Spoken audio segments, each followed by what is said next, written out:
ಮಗುವಿನ ಬುದ್ಧಿಶಕ್ತಿಯನ್ನು ಹೆಚ್ಚಿಸುವ 10 ಆಹಾರ ಪದಾರ್ಥಗಳನ್ನು ಇವತ್ತು ತಿಳಿದುಕೊಳ್ಳೋಣ. ಪ್ರತಿಯೊಬ್ಬ ಗರ್ಭಿಣಿಗೂ ಸಹ ಬುದ್ಧಿಶಕ್ತಿಯನ್ನು ಹೊಂದಿದ ಮಗು ಹುಟ್ಟಬೇಕೆಂದು ಎಲ್ಲರಿಗೂ ಆಸೆ ಇರುತ್ತದೆ. ಹಾಗಾದರೆ ಗರ್ಭಾವಸ್ಥೆಯಲ್ಲಿ ಇದ್ದಾಗ ಗರ್ಭಿಣಿಯರು ಯಾವೆಲ್ಲ ಆಹಾರಗಳನ್ನು ತಿಂದಾಗ ತಮ್ಮ ಮಗು ಬುದ್ಧಿವಂತ ಮಗುವಾಗಬಹುದು ಎಂದು ಈ ವಿಡಿಯೋದಿಂದ ತಿಳಿದುಕೊಳ್ಳೋಣ. ವಿಡಿಯೋನ ಎಲ್ಲೂ ಸ್ಕಿಪ್ ಮಾಡೋದಕ್ಕೆ ಹೋಗ್ಬಿಡಿ, ಎಂಡ್ ತನಕ ನೋಡಿ ಅಂತ ಹೇಳ್ತಾ ವಿಡಿಯೋನ ಸ್ಟಾರ್ಟ್ ಮಾಡೋಣ. ಮೊದಲಿಗೆ ಬಾದಾಮಿಯಲ್ಲಿ ಸೋಡಿಯಂ ಅಂಶ, ಮೆಗ್ನೀಷಿಯಂ ಅಂಶ, ಜಿಂಕ್ ಅಂಶ ಹೆಚ್ಚಾಗಿ ಕಂಡುಬರುತ್ತದೆ. ಇದು ಮಗುವಿನ ಬುದ್ಧಿಶಕ್ತಿಯನ್ನು ಹೆಚ್ಚಿಸುವುದಕ್ಕೆ ಸೂಕ್ತವಾಗಿದೆ. ಪ್ರತಿದಿನ ಈ ಬಾದಾಮಿಯನ್ನು ಹೇಗೆ ತಿನ್ನಬೇಕು ಅಂದರೆ, ರಾತ್ರಿ ಬಾದಾಮಿಯನ್ನು ನೆನೆಯಿಡಿ, ಬೆಳಗ್ಗೆ ಎದ್ದ ತಕ್ಷಣ ಸಿಪ್ಪೆಯನ್ನು ಬಿಡಿಸಿಕೊಂಡು ತಿನ್ನಿ.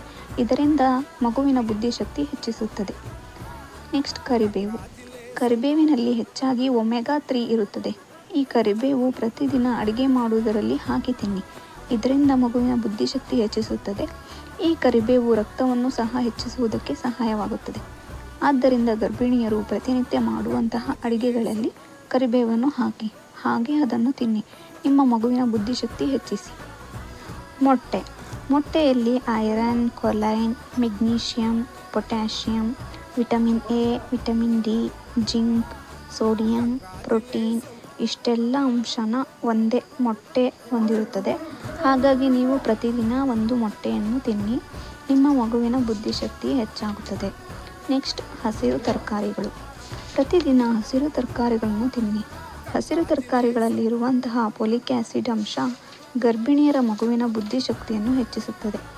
ಅಷ್ಟೇ ಅಲ್ಲದೆ ಗರ್ಭಿಣಿ ಸ್ತ್ರೀಯರಿಗೆ ಶಕ್ತಿಯನ್ನು ಸಹ ಹೆಚ್ಚಿಸುವುದಕ್ಕೆ ಸಹಾಯ ಮಾಡುತ್ತದೆ. ಆದ್ದರಿಂದ ಗರ್ಭಿಣಿಯರು ಪ್ರತಿದಿನ ಅಡುಗೆಗಳಲ್ಲಿ ಹಸಿರು ತರಕಾರಿಗಳನ್ನು ಹೆಚ್ಚಾಗಿ ಸೇವಿಸುತ್ತಾ ಇರಬೇಕು. ನೆಕ್ಸ್ಟ್ ಮೊಳಕೆ ಕಾಳುಗಳು. ಮೊಳಕೆ ಕಟ್ಟಿದ ಕಾಳುಗಳನ್ನು ಚೆನ್ನಾಗಿ ಬೇಯಿಸಿ ತಿನ್ನಿ. ಇದರಲ್ಲಿ ಒಮೆಗಾ 3 ಫ್ಯಾಟ್ ಹೆಚ್ಚಾಗಿ ಇರುವುದರಿಂದ ಮಗುವಿನ ತೂಕವನ್ನು ಸಹ ಹೆಚ್ಚಾಗುತ್ತದೆ. ಹಾಗೆಯೇ ಬುದ್ಧಿಶಕ್ತಿಯನ್ನು ಸಹ ಹೆಚ್ಚಿಸಿಕೊಳ್ಳುತ್ತದೆ. ಇದರಿಂದ ಗರ್ಭಿಣಿ ಸ್ತ್ರೀಯರು ಮೊಳಕೆ ಕಟ್ಟಿದ ಕಾಳುಗಳನ್ನು 15 ದಿನಕ್ಕೊಮ್ಮೆ ಚೆನ್ನಾಗಿ ಬೇಯಿಸಿ ತಿನ್ನಿ. ಬಾಳೆಹಣ್ಣು. ಪ್ರತಿದಿನ ಗರ್ಭಿಣಿಯರು ಬಾಳೆಹಣ್ಣನ್ನು ತಿನ್ನಿ. ಬಾಳೆಹಣ್ಣಿನಲ್ಲಿ ವಿಟಮಿನ್ B3 4 ಮಿಲಿಗ್ರಾಂನಷ್ಟು ಇರುತ್ತದೆ. ಇದು ಮಗುವಿನ ಬುದ್ಧಿಶಕ್ತಿಯನ್ನು ಹೆಚ್ಚಿಸುವುದು ಅಷ್ಟೇ ಅಲ್ಲದೆ ಗರ್ಭಿಣಿಯರ ಬೆನ್ನುಮೂಳೆಯನ್ನು ಗಟ್ಟಿ ಮಾಡುತ್ತದೆ. ಗರ್ಭಿಣಿಯರು ಗರ್ಭಾವಸ್ಥೆಯಲ್ಲಿ ಬಾಳೆಹಣ್ಣು ತಿನ್ನುವುದರಿಂದ ಹೆರಿಗೆ ಸುಲಭವಾಗಿ ಆಗುತ್ತದೆ ಎಂಬ ನಂಬಿಕೆ ಇದೆ. ಮರೆಯದೆ ಪ್ರತಿದಿನ ಏಲಕ್ಕಿ ಬಾಳೆಹಣ್ಣು ತಿನ್ನಿ. ಇದರಿಂದ ನಿಮ್ಮ ಮಗುವಿನ ಬುದ್ಧಿಶಕ್ತಿ ಹೆಚ್ಚಿಸುತ್ತದೆ. ಚೀಸ್. ಗರ್ಭಿಣಿಯರು ವಾರಕ್ಕೆ 2 ಬಾರಿಯಾದರೂ ಚೀಸನ್ನು 150 ಮಿಲಿಗ್ರಾಂನಿಂದ 200 ಮಿಲಿಗ್ರಾಂ ಆದರೂ ತಿನ್ನಿ. ಇದರಿಂದ ನಿಮ್ಮ ಮಗುವಿನ ಬುದ್ಧಿಶಕ್ತಿ ಹೆಚ್ಚಾಗುತ್ತದೆ. ಹಾಲು. ಪ್ರತಿದಿನ 1 ಲೋಟ ಹಾಲು ಕುಡಿಯಿರಿ. ಇದರಲ್ಲಿ ಕ್ಯಾಲ್ಸಿಯಂ ಅಂಶ ಮತ್ತು ಪ್ರೋಟೀನ್ ಅಂಶ ಇರುತ್ತದೆ. ಹಾಗಾಗಿ ಗರ್ಭಿಣಿ ಸ್ತ್ರೀಯರು ಪ್ರತಿದಿನ 1 ಲೋಟ ಹಾಲು ಕುಡಿಯೋದ್ರಿಂದ ನಿಮ್ಮ ಮಗು ಅಂದವಾಗಿ ಹುಟ್ಟುತ್ತದೆ. ಹಾಗೆ ಬುದ್ಧಿಶಕ್ತಿ ಇರುವಂಥ ಮಗು ಹುಟ್ಟುತ್ತದೆ. ಪಾಲಕ್ ಸೊಪ್ಪು.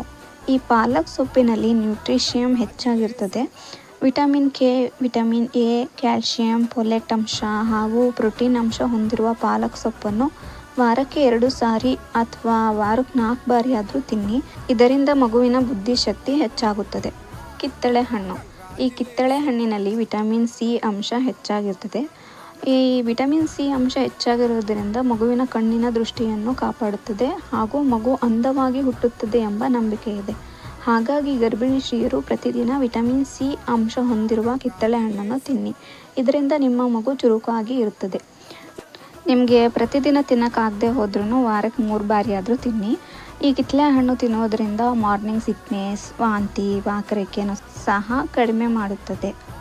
ಈ ವಿಡಿಯೋ ನಿಮಗೆ ಇಷ್ಟವಾದರೆ ದಯವಿಟ್ಟು ಒಂದು ಲೈಕ್ ಮಾಡಿ. Thank you.